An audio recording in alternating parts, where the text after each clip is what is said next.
We don't want to see this country go to war with Iran. We don't want to see this country go to war in Pakistan or any of these places. It's not good for this country, and it's certainly not good for the people on the other end. And this country cannot win a war with Islam. I swear to God, this country cannot win a war against Islam. I swear to God. It cannot win a war with Islam. Many, many people have tried in the past. It cannot win a war with Islam. It's a madness that needs to be stopped.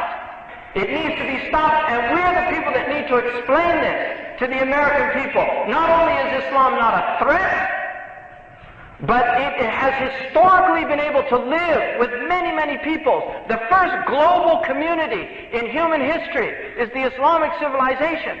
The first globalized economy is the Islamic civilization.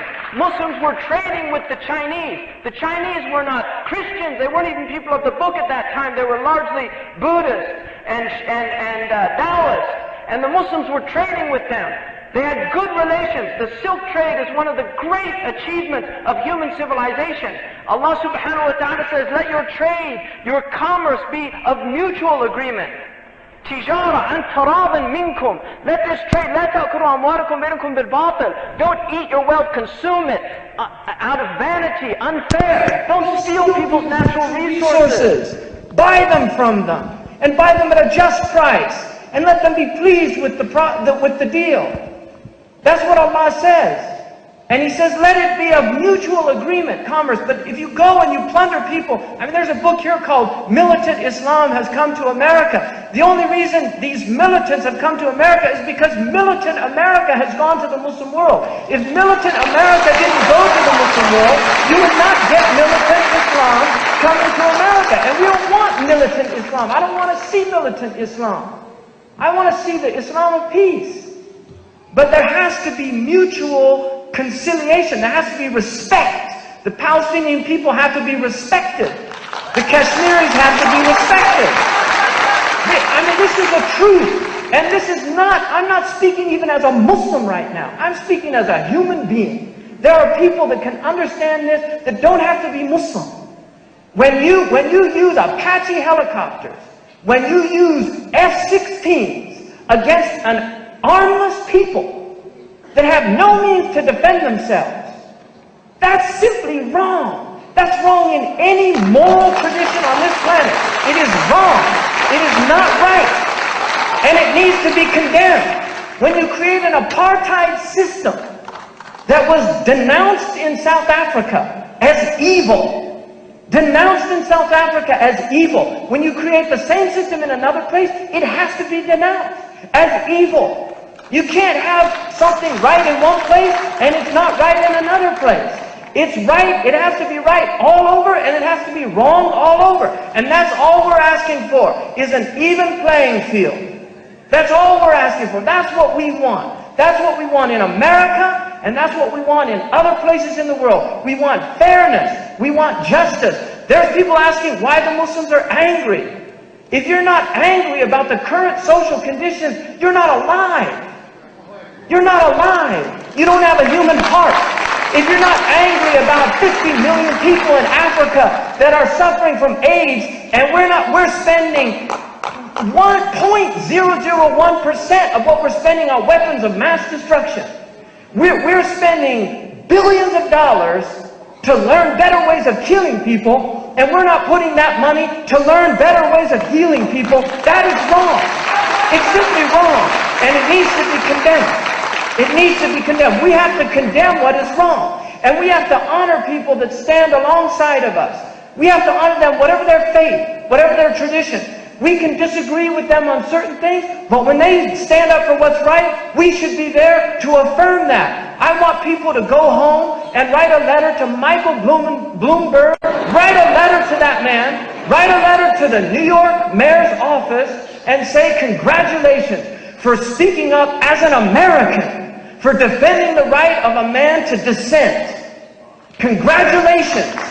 Thank God there's still people in this country that are not capitulating to the worst forms of jingoism, of xenophobia, of hate speech. They're not conforming to it. Thank God there's still people that are willing to stand up and say, I might not agree with this man, but he has every right as an American to say what he believes. Because freedom of speech is part of this country's heritage, and we have to defend that right.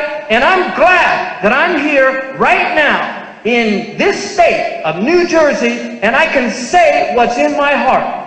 Because I don't want an America where I have to be afraid of speaking the truth, where I'm going to be confused with some Qaeda sympathizer because I'm saying what's wrong with America.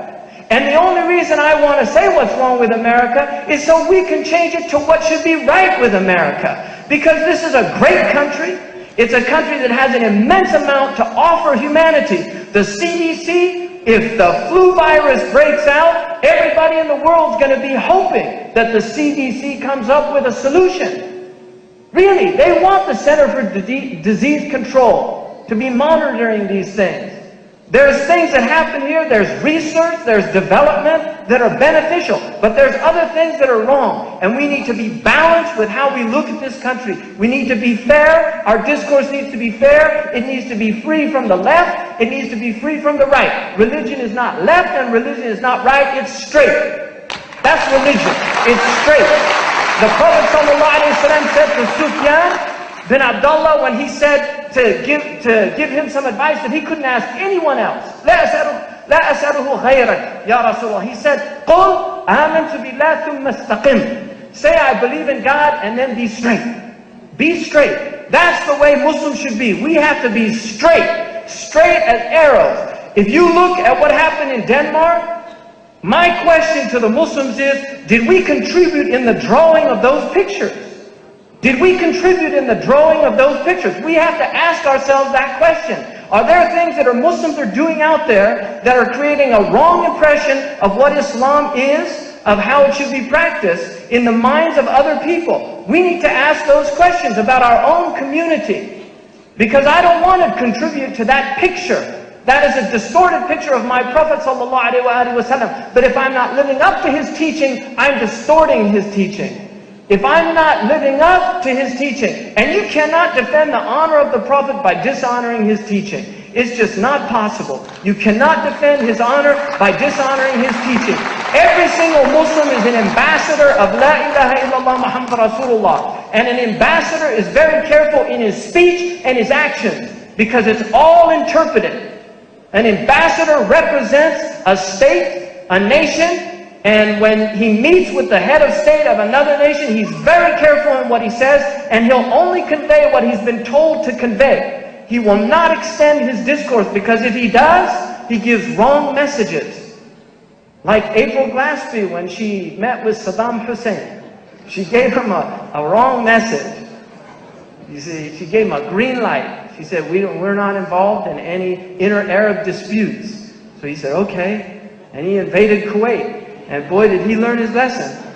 You see? So ambassadors can really be dangerous, right? And they need help. You see, these people need help in understanding what Islam is. They need help just in communication. One of the things that I saw when I went to Denmark is they were clueless. They couldn't believe what happened. Really, they were clueless. We interviewed most of the people that were interviewed on the streets. They were completely opposed to the cartoons. Completely opposed to them. The Danish people, they're very polite people, most Danish people. I mean, I've been to Denmark 3 times. They're incredibly polite people. That's how I found them. They also had one of the finest refugee programs in Europe, which is why many Somalians, Bosnians, and other refugees went to Denmark. And part of the problem is the Muslim community has not honored that. The Muslim criminality is higher in Denmark than other communities. There's social problems amongst the community. But I was really struck by that fact that a lot of these people were clueless about this situation. We need to help them understand. Religious identity is no less central to a believer's life than racial identity is to other people's life. If you denigrate race, it's unacceptable. It's unacceptable. It should be unacceptable in civilized discourse to denigrate people's religion, because that's their identity. My identity is Muslim. It's more important than my identity as a Scots or a Scotch-Irish or a Greek. Whatever, all those ethnic things that are flowing in my blood, if somebody makes fun of haggis or makes fun of kilts, Scotch people wear dresses, something like that, it's not going to bother me. But if you denigrate, if you denigrate a black person in this culture or a Jew or people, they'll condemn it. They'll say that's wrong. It took a long time to get to that day when it was wrong. But if you condemn a Muslim, if you make fun of a Muslim, if you poke fun of a Christian today on television or do a skit about Mary or Jesus, people don't seem to take a lot of offense unless it's their religion. And so things need to change. We need to educate people about identity. That religious identity is no less, in fact, it's more important than racial identity. And just as we don't accept denigration of race, we should not accept denigration of religion. That does not mean you can't criticize religion. Criticize Islam all you want, but do it fairly. Don't do it filled with lies, because that's a lot of what they're doing. But these people need help. They need help understanding, interpreting. So a letter came to the State Department. This is how bad things get. A letter came to the State Department from Cairo. There was somebody there who had to leave under difficulty. He said, أنا مضطر أن أخرج من مصر تحت ظروف قاهرة. I'm forced to leave Egypt in extenuating circumstances. The Arabists who got the telegraph in the State Department, this is back in the 50s. He translated it, I'm forced to leave Egypt hidden in envelopes made in Cairo. تحت ظروف القاهرة. You see, seriously, that's a problem. When they don't know Allah means God, we're in trouble. That's a problem of translation. I was mentioning earlier today, somebody was complaining about Franklin Graham. And I said I met him. He actually shook my hand, and I found out later he considered Muslim devil worshippers. I wouldn't shake hands with a devil worshipper. Maybe, I don't know, I'd call him to Islam. But we have problems. Seriously, we've got serious problems of translation, of understanding. Now, finally, I'd like to say, Joseph Nye, he's an interesting man, but he's at Harvard, and he wrote a book about soft power and hard power, which is a very interesting concept. One of the things that he said is power. The nature of power is of two types. Hard power is military power. It's the ability to force people to do something. That's hard power. Soft power is persuasive power. It's the power to make somebody want to do something that you want them to do. And he said that America uses too much hard power. It doesn't utilize its soft power enough, and it has a lot of soft power. And so he argues that we should be using soft power as a country, as opposed to hard power. Because if you want to win hearts, you don't drop bombs on their heads. It's as simple as that. If you want to make people love you, you don't drop bombs on their head. Seriously. Because they won't. They just won't like you. And the greatest recruitment for Al-Qaeda, I'll give advice to the State Department any day on this one. The greatest recruitment for Al-Qaeda is a current American foreign policy. That is the greatest recruitment, and we want to stop that because we don't want to see their ranks swell. I don't want to see their ranks swell. But Iraq, seriously, look what's been done. It's a tragedy. And now even the conservatives are backing out. Even Buckley's saying it's a mistake. They're all backing out now. They're washing their hands of it. Fukuyama, the whole lot of them. Seriously, they're washing their hands of it because it was a mistake. The only option, get out. It's as simple as that. And we should be supporting that. We should be supporting anybody that's supporting that. We want to see commerce with mutual agreement. That's what we want. That's that should be our platform. It's not a political platform. It's a moral platform. It is a moral platform. Because religion, its role in politics is to remind people of the highest ethical standards of humanity. Islam and America share many great principles. This country shares many great principles with the Islamic religion. Most of the Bill of Rights is right out of Islamic teaching. Really. Most of the founding principles of this country, right out of Islamic teaching. And so we should be calling these people to be who they are, not to be people of Abu Ghuraib.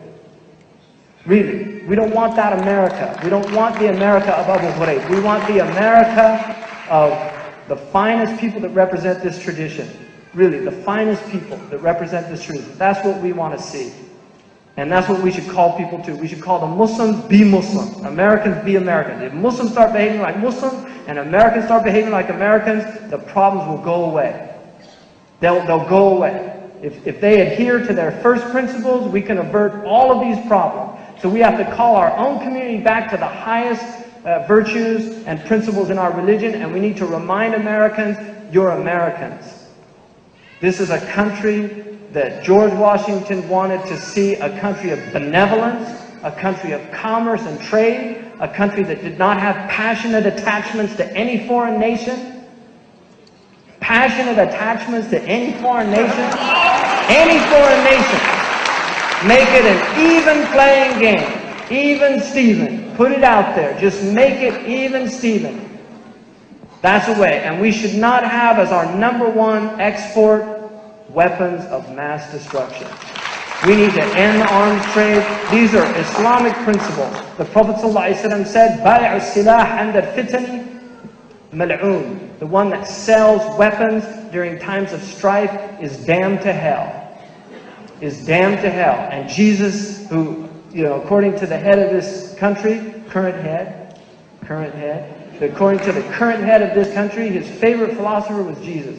So I'd just like to remind him, blessed are the peacemakers, for they shall be called children of God. Blessed are the peacemakers, for they shall be called children of God. In conclusion, I have never in my entire life of study seen anything more powerful than the soft power of Islam.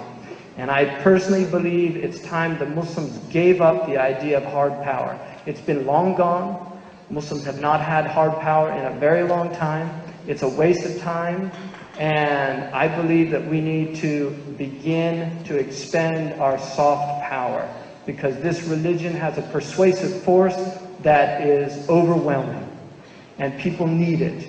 They need Islam. They really do. I believe that. I believe that this country can benefit greatly from the teachings of Islam, whether they embrace Islam or just study the teachings. Like some people study Buddhism for benefit, they study Hinduism or Christianity. Just like Islam nurtured Europe out of the Dark Ages, without Europe embracing Islam, it has an immense potential to help nurture the West out of its current nihilistic morass of relativism. Really. And I hope that you participate in spreading the soft power of Islam. The Prophet ﷺ said, "Inna Allah yu'ti bil-rifq ma la yu'ti bil-'unf." God gives with gentleness what He'll never give with violence. What He'll never give with violence. Jazakumullah khairan. Wassalamu alaikum wa rahmatullahi.